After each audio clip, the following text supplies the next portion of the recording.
Hello everybody. आज की इस वीडियो में मैं डिस्कस करने जा रहा हूँ ऑप्टिक्स से कुछ इंपॉर्टेंट फार्मूले और कुछ जो फार्मूले हैं उससे रिलेटेड जो प्रॉब्लम्स पूछी जाती हैं कुछ उनके बारे में डिस्कस करूँगा और साथ साथ जो कंसेप्ट हैं इनसे रिलेटेड उन्हें भी डीप में डिस्कस करूँगा। तो काफ़ी यूजफुल वीडियो है, खासतौर से जो MSc एंट्रेंस एग्जाम की तैयारी कर रहे हैं स्टूडेंट्स IIT JM के और JM के साथ साथ जो DU JNU BHU और बाकी के जो एंट्रेंस एग्जामिनेशंस होते हैं सेंट्रल यूनिवर्सिटीज़ के और स्टेट लेवल पर जो एग्ज़ाम होते हैं यूनिवर्सिटीज़ में MSc एंट्रेंस में, उनमें सभी में बेनिफिट देगी और जो BSc और MSc के स्टूडेंट्स हैं उनके बेसिक फंडामेंटल्स को भी इनरिच करेगी, ऐसा मेरा विश्वास है। तो पहले में जो मैंने डिस्कस किया है इसमें मैं इंटरफेरेंस के बारे में छोटा सा आइडिया दे दूँ कि जब दो या दो से ज़्यादा वेव एक ही तरफ को सुपरइम्पोज कर दी जाती हैं, उनका जो सुपरपोजिशन कर दिया जाता है, तो कुछ पॉइंट्स ऐसे होते हैं जिनके ऊपर इंटेंसिटी बढ़ जाती है, ज़्यादा इंटेंसिटी मिलती है, नीचे फोटोन ज़्यादा पहुंच जाते हैं और कुछ पॉइंट्स ऐसे होते हैं जिन पर इंटेंसिटी कम होती है। तो जो इंटेंसिटी कम होती है उनको हम बोलते हैं डेस्ट्रक्टिव इंटरफेरेंस के पॉइंट्स और जहाँ पे इंटेंसिटी बढ़ जाती है वो कंस्ट्रक्टिव इंटरफेरेंस के लिए। तो law of conservation of energy यहाँ पे भी ओबे होता है, लेकिन रीडिस्ट्रीब्यूशन ऑफ एनर्जी हो जाता है in the case of interference phenomena. Two types का होता है, एक में डिवीजन ऑफ एम्पलीट्यूड होता है, एक में डिवीजन ऑफ वेव फ्रंट होता है। तो ये बेसिक बातें हमें पता होनी चाहिए। फेज डिफरेंस जो होता है, जब हम लेंस रेट एक्सपेरिमेंट करते हैं कहीं पे भी, तो फेज डिफरेंस और पार्ट डिफरेंस में एक रिलेशन होता है, इस पर क्वेश्चन आता है। फेज डिफरेंस होता है हमारा 2π/λ into path difference. Path difference कई बार देता है लैम्डा के टर्म्स में फेज डिफरेंस पूछता है, या कई बार क्या करता है लैम्डा और फेज डिफरेंस दे देता है, पार्ट डिफरेंस पूछ लेता है। तो इस फॉर्मूले को ऑलवेज रिमेंबर रखें और 2π/λ को के भी कहते हैं, वेव वेक्टर भी। तो इस पे क्वेश्चंस रेगुलर पूछे जाते हैं। इंटेंसिटी का जो फॉर्मूला होता है आई, वो होता है जब अगर हम प्रोपोर्शनल कांस्टेंट को 1 ले लेते हैं तो a1 square plus a2 square plus 2a1 a2 cos phi, और ये जो है ये फेज डिफरेंस को शो करता है फाई यहाँ पे, और a1 और a2 जो है वो एम्पलीट्यूड है, जो source coherent source S1 S2 से जो लाइट निकलती है वहाँ से जो एम्पलीट्यूड होते हैं जनरेट, वो a1 और a2 है। तो यहाँ पे आई मैक्सिमम जब होगा जब फाई की वैल्यू 2n पाई के ऑर्डर में होगी, मीन्स 2π 0 4π 6π, तो जो दोनों वेव्स हैं वो सेम फेज में आके मिलेंगी और कंस्ट्रक्टिव इंटरफेरेंस होगा। तो आई मैक्सिमम की वैल्यू वहाँ a1 प्लस a2 का होल स्क्वायर होगी, और अगर डिस्ट्रक्टिव इंटरफेरेंस है तो अपोजिट फेज में आके मिलते हैं। ये फेज भी समझ लें, अगर ये दोनों वेव्स एक दूसरे सेम फेज में है तो इस तरीका से होंगी, तो ये हमारा कंस्ट्रक्टिव इंटरफेरेंस होगा। और अगर इस तरीका से वेव्स मिलेंगी आके अपोजिट उसके अंदर तो ये डिस्ट्रक्टिव इंटरफेरेंस। तो ये कंस्ट्रक्टिव इंटरफेरेंस का केस था और ये डिस्ट्रक्टिव इंटरफेरेंस का केस था। तो यहाँ जो एम्पलीट्यूड है ये मैक्सिमम डिस्प्लेसमेंट का ये जो पॉइंट्स है वो कहलाता है। तो आई मिनिमम की वैल्यू याद रखें a1 - a2 का स्क्वायर, और ये अपोजिट फेज में होगी। यहाँ हम देख रहे हैं पाई 3π और 5π, अगर ये अपोजिट फेज है, अगर इनमें हैं वे दोनों आपस में आकर मिलती हैं अपोजिट फेज के साथ में, तो तब इंटेंसिटी मिनिमम हो जाती है। अगर दोनों वेवों के एम्पलीट्यूड इक्वल हैं तो इंटेंसिटी जो है मिनिमम पॉइंटों के ऊपर वो 0 होती है, और अगर उनके अंदर ज़्यादा जो है डिफरेंस है तो इन आई मिनिमम जो है वो 0 नहीं हो पाता। तो ये भी याद रखें। विजिबिलिटी ऑफ फ्रिंजेस का फॉर्मूला होता है I maximum minus I minimum upon I maximum plus I minimum. तो आई मैक्सिमम आई मिनिमम हमने यहाँ से कैलकुलेट किया है, तो 2a1 a2 upon a1 square plus a2 square होगा, और एक अल्फा क्वांटिटी हम डिफाइन करते हैं। दोनों जो वेव्स हैं जो निकल के आ जाती हैं कोरेंट सोर्स से S1 S2 से, वहाँ पे जो अल्फा है वो I1/I2 होता है, तो रूट अल्फा की वैल्यू रूट I1/I2 होगी, और इंटेंसिटी एम्पलीट्यूड के स्क्वायर के प्रोपोर्शनल होती है। तो I1 की जगह पे जैसे हम a1 स्क्वायर रखते हैं, पहली वेव का एम्पलीट्यूड है a1, और I2 की जगह पे हम सब जानते हैं कि इंटेंसिटी जो होती है वो एम्पलीट्यूड के स्क्वायर पर निर्भर करती है। और इंटेंसिटी का जो जनरल फॉर्मूला होता है I वो भी याद रखें, वो होता है हमारा 2π square n square a square rho into b। ये हमारा जनरल फॉर्मूला होता है इंटेंसिटी का। वो यहाँ डेंसिटी है, वेलोसिटी है, और ये एम्पलीट्यूड है, एंड फ्रीक्वेंसी है, तो ये भी याद रखें। तो विजिबिलिटी जो होगी यहाँ से उसका फॉर्मूला 2√α/α+1 हो जाएगा। तो ये क्वेश्चन सिंपली पूछा जाता है, जहाँ अल्फा डिफाइन है I1/I2 और रूट अल्फा है रूट I1/I2 बराबर a1/a2। a1 और a2 जो है वो एम्पलीट्यूड की रेशो है। यहाँ पे ये भी याद रखें कि अगर हमारी विजिबिलिटी 1 है तो वो आइडियल केस होता है। विजिबिलिटी 1 तब होगी जब आई मिनिमम 0 हो, तो ये 0 हो जाएगा तो v 1 हो जाएगा, तो विजिबिलिटी जितनी ज़्यादा से ज़्यादा होती है, विजिबिलिटी जो है वो 0 और 1 के बीच में लाई करती है और 1 जो है वो आइडियल केस में होती है।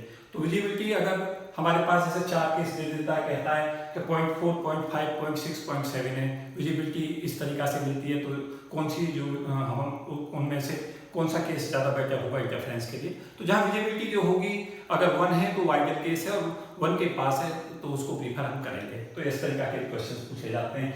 आई मैक्सिमम आई मिनिमम हमसे पूछ लेता है, विजिबिलिटी पूछता है तो फॉर्मूला अप्लाई करते हैं। ये भी याद रखें, विजिबिलिटी की कोई जो है वो यूनिट नहीं होती, ये भी ध्यान रखें।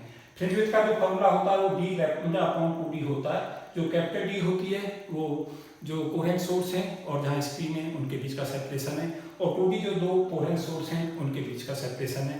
लैम्डा वेवलेंथ यूज्ड है जो सोर्स से इंपोज की जाती है। यहाँ से क्वेश्चन पूछता है कैपिटल D लैम्डा और 2d हमें देता है और फ्रिंज विड्थ पूछ लेता है, या हमसे फ्रिंज विड्थ और कैपिटल D लैम्डा देगा, 2d पूछ लेगा तो जो कोहेरेंट सोर्स है उनके बीच का सेपरेशन क्या होगा।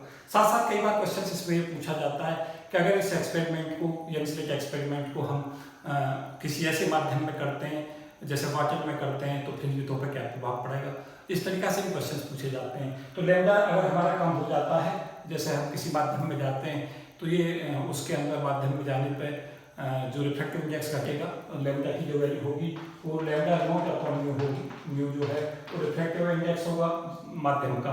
तो यहाँ पर देखेंगे कि म्यू जो सतह 1 से ज़्यादा होगा, जो फ्री स्पेस में म्यू की वैल्यू रिफ्रैक्टिव इंडेक्स की वैल्यू 1 होती है, तो यहाँ पर फ्रिंज विड्थ जो है वो घट जाएगी जब माध्यम में जाके हम उस एक्सपेरिमेंट को होल्ड करेंगे, मतलब करेंगे। तो यहाँ से क्वेश्चन पूछा जाता है, ये भी इंपॉर्टेंट है, तो इस फॉर्मूले को याद रखें। साथ साथ ये याद रखें कि जो फ्रिंज विड्थ होती है वो दोनों के लिए सेम होती है, चाहे वो ब्राइट फ्रिंजेज हो चाहे वो डार्क फ्रिंजेज हो। तो ये भी हमारे लिए महत्वपूर्ण है। इंटेंसिटी और एक्स में रिलेशन होता है, आई बराबर a plus B cos square के एक्स बाई 2 होता है, जहाँ a की वैल्यू a1 माइनस a2 का स्क्वायर होती है, और साथ साथ जो डेल्टा है उसकी value 2 pi by lambda 2x small d upon capital D होता है, और बाकी की टर्मों को कांस्टेंट लें तो डेल्टा की वैल्यू kx होगी। यहाँ से हम इस रिजल्ट को लाते हैं, जो है ये फॉर्मूला हमने दिया है, इसको अप्लाई करके एक्सप्रेशन हमारा ऑब्टेन होता है। तो आई और एक्स में अगर रिलेशन पूछता है तो इस फॉर्म में क्वेश्चन का आंसर मार्क करें a plus B cos square के एक्स बाई 2, और होमवर्क में a और b की वैल्यू मुझे कैलकुलेट करके बताएं कि a और b की एग्जैक्ट वैल्यू क्या होगी, ये भी हमारे लिए क्वेश्चन है। डिस्प्लेसमेंट ऑफ फ्रिंजेज, अगर हम यंग स्लिट एक्सपेरिमेंट कर रहे हैं और कोहेरेंट सोर्स S1 से लेके और जब हम P पे जाते हैं, पॉइंट P पे स्क्रीन के ऊपर, उसके बीच में अगर जो लाइट है उसके जो हम थिन फिल्म उसमें इंट्रोड्यूस करते हैं थिन लैम्डा स्लिट, तो थिन लैम्डा स्लिट के बाद में क्या होगा कि जो शिफ्टिंग है वो हो जाएगा, सेंटर से ऊपर की तरफ को पॉइंट डिस्प्लेस हो जाएगा, तो उसमें पूछता है कितना डिस्प्लेस होगा। तो सेंटर का पॉइंट जो डिस्प्लेस होगा उसकी वैल्यू होगी capital D upon 2 small d और म्यू माइनस 1 इंटू t। इस पे क्वेश्चंस लगातार पूछे जाते हैं, और जब इसे हम कैपिटल D अपॉन 2d को x बार अपॉन लैम्डा इस फॉर्मूले को यूज करके यूज कर लेते हैं, तो ये फॉर्मूला बन जाता है x not equal to x bar upon lambda mu minus 1 into t। इस पे क्वेश्चंस रेगुलर पूछे जाते हैं, तो इस फॉर्मूले पर भी ध्यान रखें, ये वैल्यू भी पूछ लेता है। और ये भी याद रखें कि जब S1 में हम शिफ्ट कर देते हैं तो जो हमारा सेंटर पॉइंट है वो अपवर्ड्स की तरफ को शिफ्ट होता है, तो वहाँ से क्वेश्चन इस पे पूछे जाते हैं। यहाँ से जैसे ये वैल्यू बता देगा x बार की वैल्यू इतनी है, म्यू बता देगा, t बता देगा, लैम्डा बता देगा, और x नॉट हमसे पूछ लेगा, तो ये भी पूछा जाता है। और x बार को लैम्डा के टर्म्स में कई बार दे देता है, और t और x नॉट बताता है, म्यू पूछता है। तो रिफ्रैक्टिव इंडेक्स जो है थिन फिल्म ऑफ माइका का हम थिन लैम्डा का यहाँ से कैलकुलेट कर सकते हैं, तो यहाँ से क्वेश्चन पूछा जाता है। इंटरफेरेंस ऑफ थिन फिल्म पे याद रखें कि जो मैक्सिमम मिनिमा है उसके जो फॉर्मूले हैं वो ऑलवेज इंपॉर्टेंट रहते हैं। 2 म्यू टी कॉस आर बराबर 2h प्लस 1 लैम्डा बाई 2, ये मैक्सिमा की कंडीशंस है, और 2 mu T cos R equal to N lambda जो है वो मिनिमा की कंडीशंस है।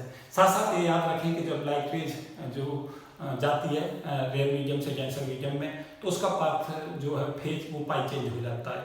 काफ़ी क्वेश्चन इस पर पूछे जाते हैं कि जब लाइट रेज रेयर से डेंसर में जाती है तो पाथ डिफरेंस पर क्या प्रभाव पड़ता है, फेज डिफरेंस पे क्या होता है। तो फेज बदल जाता है कि लाइट रेज अगर हमारी इस तरीका से जा रही होती है तो फेज जो उसका ऐसा बदल जाएगा, तो ये पाई फेज यहाँ पर चेंज हो जाता है जब लाइट रेज रेयर से डेंसर में जाती है, और जब डेंसर से रेयर में जाती है तो फेज में कोई भी बदलाव नहीं देखा जाता, ये भी याद रखें। यहाँ से क्वेश्चन जो पूछे जाते हैं वो भी मैं बता दूँ।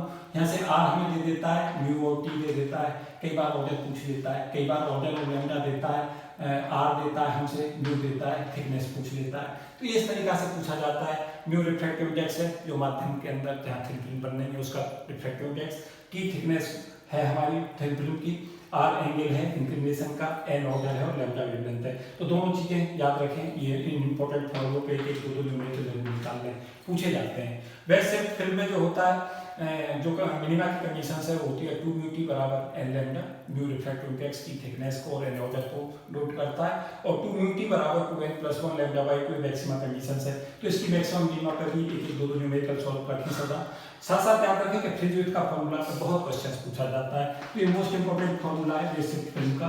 फ्रिंज विड्थ जो होती है लैम्डा अपॉन 2 म्यू थीटा होती है। सदा याद रखें कि फ्रिंज विड्थ के जितने भी फॉर्मूला होते हैं फ्रिंज विड्थ सदा लैम्डा के प्रोपोर्शनल चलती है, चाहे वो फॉर्मूला कोई भी क्यों ना हो, कि जो वेवलेंथ है उस पर निर्भर करेगी सदा। तो लैम्डा की सदा प्रोपोर्शनल रहती है। तो यहाँ पर फ्रिंज विड्थ का फॉर्मूला होगा lambda upon 2 mu theta. Mu जो है वो रिफ्रैक्टिव इंडेक्स है जो वैसे फिल्म के अंदर माध्यम है उसका रिफ्रैक्टिव इंडेक्स, और थीटा इंक्लाइंड एंगल है। तो यहाँ पे क्या करता है, कई बार ये भी याद रखें कि जो हमारी ब्राइट और डार्क फ्रिंज है उसमें दोनों में सेम फॉर्मूला एप्लीकेबल है। इस पे क्वेश्चंस ऑलवेज करके चलें, लैम्डा थीटा म्यू देता है, फ्रिंज विड्थ हमसे सिंपली पूछ लेता है या कई बार डिपेंडेंसी पूछ लेता है। तो यहाँ पे देख लें कि फ्रिंज विड्थ जो है लैम्डा के डायरेक्टली प्रोपोर्शनल है, इनवर्सली प्रोपोर्शनल है म्यू के, और इनवर्सली प्रोपोर्शनल है थीटा के। तो ये किन किन फैक्टरों पर निर्भर करता है ये भी पूछ लेता है। न्यूमेरिकल क्वेश्चंस इस पे लगातार पूछे जाते हैं। उसके साथ साथ न्यूटन्स रिंग सदा महत्वपूर्ण है, मोस्ट इंपोर्टेंट क्वेश्चंस इसे मैं कहूँगा, लगातार क्वेश्चंस इससे पूछे जाते हैं। तो जो पार्ट डिफरेंस होता है उसकी वैल्यू होती है 2 mu T cos r plus lambda by 2। अगर रिफ्रैक्टिव इंडेक्स अप्रॉक्सिमेटली जो होता है वो 1 के ऑर्डर का होता है, r जो होता है वो 0 के ऑर्डर का होता है, तो 2t की जो वैल्यू है वो 2m - 1/2 2m - 1 lambda by 2 maximum conditions होती है, और 2t बराबर n लैम्डा जो है वो मिनिमम कंडीशंस होती है। और 2t जो होता है उसकी वैल्यू भी हम सदा याद रखें, 2t जो होता है वो रो एन स्क्वायर अपॉन r होता है, और रो एन की जगह पर हम इसे dn स्क्वायर अपॉन 4r लिख सकते हैं। ये रो n जो है वो रेडियस है जो हमारा बन के आता है, और capital R radius of curvature है। dn यहाँ पर डायमीटर को नोट करेगा क्योंकि रेडियस और डायमीटर में जो रिलेशंस होगा। रो एन जो है वो रेडियस है और डी जो है वो डायमीटर है, आर जो रेडियस ऑफ कर्वेचर है जो हम लेंस यूज करते हैं। तो ये सब चीजें हमें पता होनी चाहिए। मैक्सिमम कंडीशंस जो होती है dn स्क्वायर जो डायमीटर nth ऑर्डर का है वो डी उसका स्क्वायर की वैल्यू होती है ट्वाइस, और 2m - 1 लैम्डा। तो यहाँ पे भी हम देख रहे हैं ये हमारा रेडियस ऑफ कर्वेचर होगा, और जो वहाँ पे हम लेंस यूज कर रहे होते हैं, और लैम्डा जो है वो हमारा वेवलेंथ होगी, एन जो है वो ऑर्डर होगा। यहाँ पे जो ये भी देख रहे हैं कि dn स्क्वायर जो है वो प्रोपोर्शनल चल रहा है 2m - 1। तो जो d1 d2 d3 इसका ऑर्डर है डायमीटर के फर्स्ट सेकंड थर्ड का ऑर्डर, वो हमारा 1√3√5 इस ऑर्डर में चलता है। ये भी क्वेश्चन लगातार पूछा जाता है। तो ये भी महत्वपूर्ण चीज थी। साथ साथ याद रखें कि जो मिनिमा कंडीशन है dn स्क्वायर डायमीटर मिनिमा के लिए 4n लैम्डा r होता है। इस पे भी एक दो न्यूमेरिकल जरूर निकालें, इस पे क्वेश्चंस लगातार पूछा जाता रहता है। न्यूटन्स रिंग अगेन इंपॉर्टेंट है, मैंने यहाँ लिखा दिए। जो रिफ्रैक्टिव और ट्रांसमिटेंस है कि एक लाइट रे जब दूसरे माध्यम में जाती है तो उसका कितना पोर्शन रिफ्लेक्ट होगा, कितना ट्रांसमिटेड होगा, इस पे क्वेश्चंस देखे जाते हैं।